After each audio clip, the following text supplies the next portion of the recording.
day and welcome to The Twist, Tornado World Instant Stats of today for Friday, September 30th. I'm Madison. And I'm Bree. Today the football team will travel to Amigo. On Saturday, Girls Tennis League will meet at Parsons, JV Volleyball will compete at Caney, and Varsity Volleyball will compete at Chanute. Now let's go to the halls with Jacob for this month's character focus, self-management. Hey, I'm Jacob, and we're out here in the hallways for our month's character focus, self-management. Let's go interview some people. I'm here with Mr. Thompson, and I'm going to ask him a couple questions about self-management. Are you ready? I'm ready, Jacob. Okay. For starters, what is your definition of self-management? Self-management is, to me, being in control of everything that involves you, your emotions, your just being disciplined with whatever it is that you're trying to accomplish, goals that you have in life, really taking the time to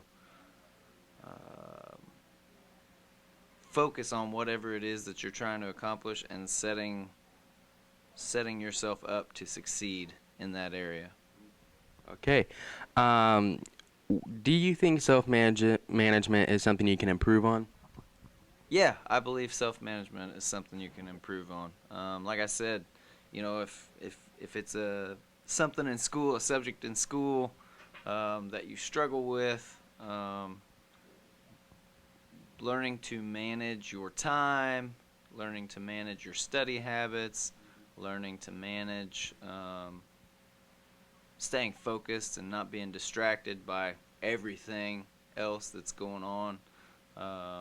Really nailing down that desire to do something better.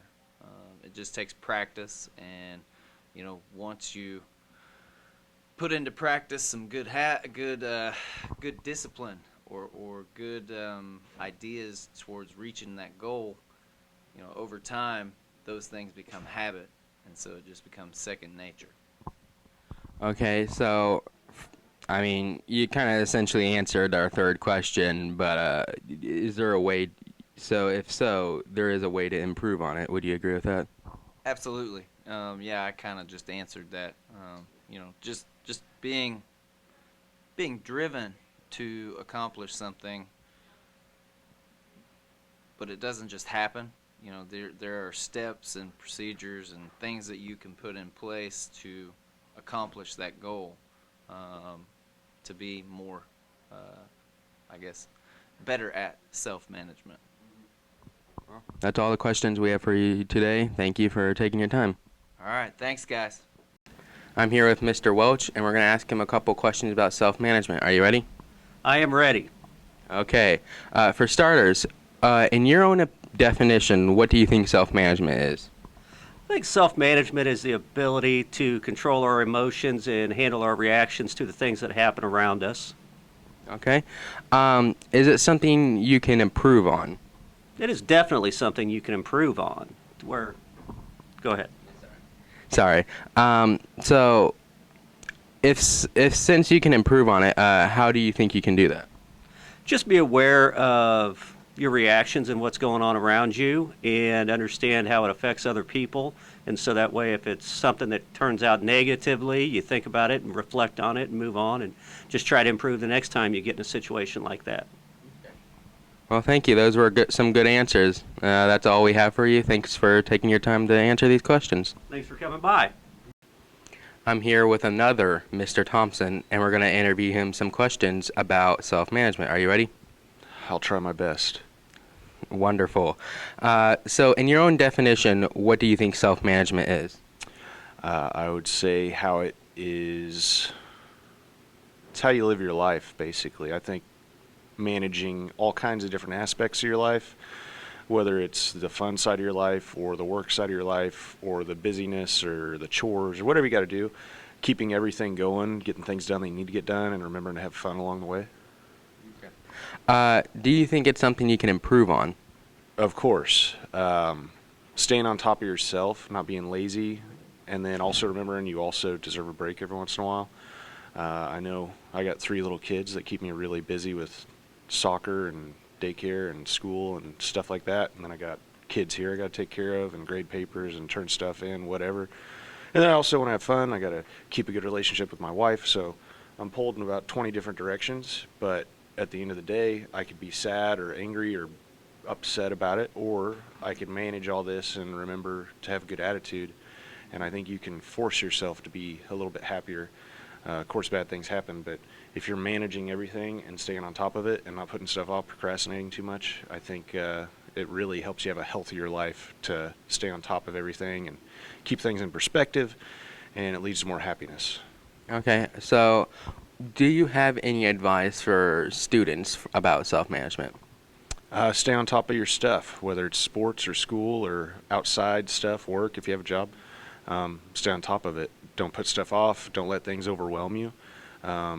What seems like the worst thing in the world probably isn't, and you're probably going to be okay. And at the end of the day, it's not going to be that big a deal in your life. You know, my grandma always told me, well, if that's the worst thing that ever happens to you, you lived a pretty good life. So I always keep that in perspective, like, okay, yeah, that sucks, but I can recover from that, and we can make it into a positive. Well, those were some good answers. Thanks for the interview. You're welcome. Those were some good interviews. Now let's head back to the studio with Rihanna and Maddie. On Monday, Kansas Supreme Court Justice Biles will be speaking in the auditorium at 10 a.m. for the juniors and seniors.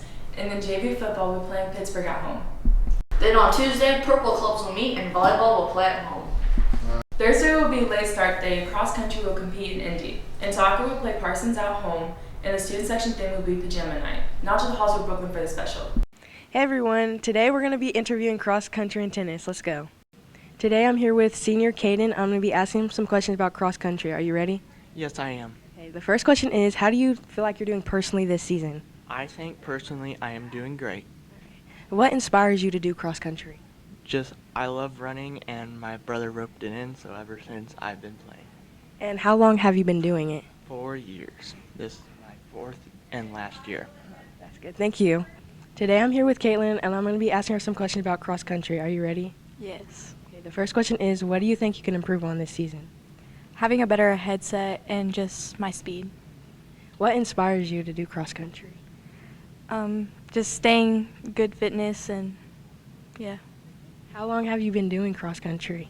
Since the beginning of this year. Thank you for those amazing answers. Today I'm here with senior Addison, and I'm going to be asking her some questions about tennis. Are you ready? Sure.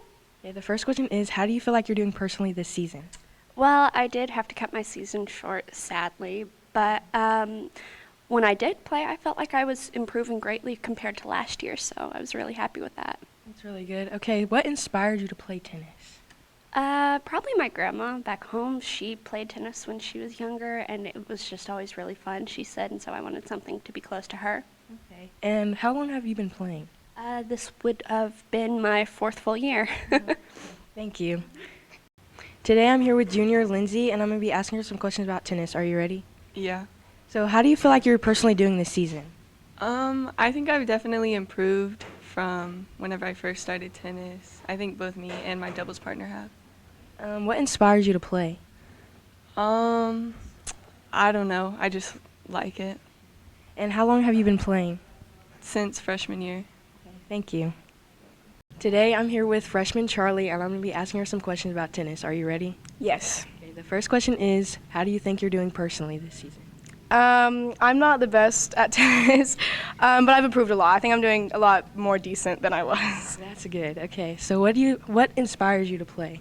Mostly it's the fun of it all, the community. Like, I just love all my teammates and the coaches, and yeah, I just love it all. That's good. And how long have you been playing? This is my first year playing. Lindy Geeson actually forced me to play, but I'm really happy she did. Okay, thank you. Thanks everyone for those great interviews. Now back to the studio with Brianna and Maddie. Thanks, Brooklyn, for that amazing special. That's all the news we have for you this week. I'm Madison. And I'm Bree. Tune in next week for more of the twist. Thanks guys, it's Colton. Welcome back to the Feel Good Story of the Week. Every week I'll situations that make me feel good and hope to same to you guys.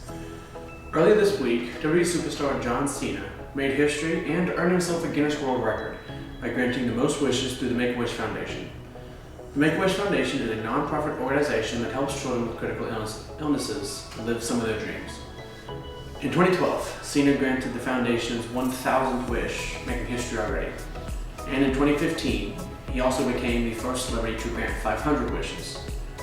And also just this last Monday, Cena made history once again by granting 650 wishes to kids with critical illnesses. I love to hear about this foundation and what they do. It warms my heart that they're able to give these kids some happiness with whatever's going on in their lives and to give that little bit of joy. And on tomorrow in history, in 1908, Henry Ford introduces the Model T car, which led to the common population having access to vehicles worldwide. Thanks guys, be safe, be happy, peace.